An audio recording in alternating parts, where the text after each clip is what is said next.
Victimless crimes. Every crime has a criminal, but not every crime has a victim.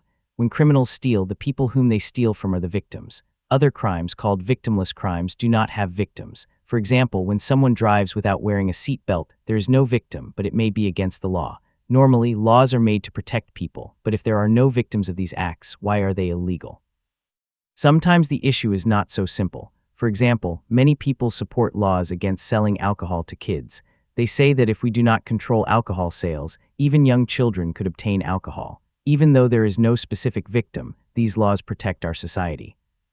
People supporting such laws believe that if we didn't have laws against victimless crimes like using drugs, watching pornography, or gambling, our society would fail. They say that freedom requires responsibility and that democracy requires laws to protect society.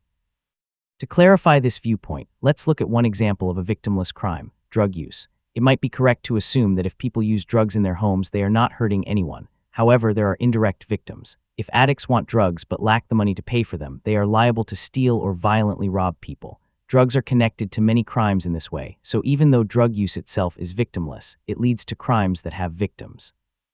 Moreover, many people believe that drug use is morally wrong, even if the users hurt no one but themselves. Thus, people may support laws against drugs purely as a way of expressing the moral norms of the community.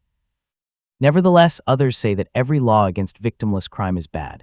They say that governments waste time and money by catching these criminals, taking them to court, and then putting them in jail. One author estimates that 86% of the people in federal U.S. prisons are there for victimless crimes.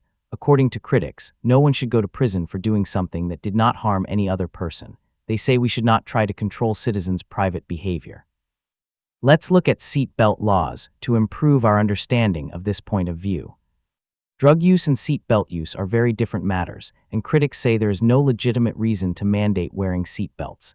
If you refuse to wear a seatbelt and you have a car accident, the only result is that you might be personally injured. Unlike drug use, this behavior does not harm other people, even indirectly, and it does not harm our society. So they ask, what right do we have to make others wear seatbelts? As with all controversial topics, people will continue to debate victimless crimes. In time, our lawmakers might find better ways to address these issues, but in the meantime, it's up to the police and courts to exercise good judgment in each case.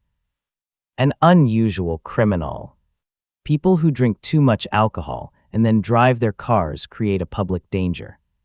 When police see drunk drivers, they pull them over. That's how it usually happens, but one drunk driver's case is surprisingly different. Lan McCollin, a police chief, was driving his police car when he saw another car at an intersection. The other car was moving across the street very slowly, so McCollin paid attention to the car as he drove by. He noticed that the driver's face looked confused. At first, McCollin thought the driver was lost. McCollin pulled his car to the side of the road. He waited for the other car to approach him. When the other car was next to his, the driver told McCollin something very odd. He said he wanted to be arrested because he was drunk. McCollin was startled. "I was just a little nervous about it," he said. It just wasn't natural. Drunk drivers are usually a little violent when they are arrested.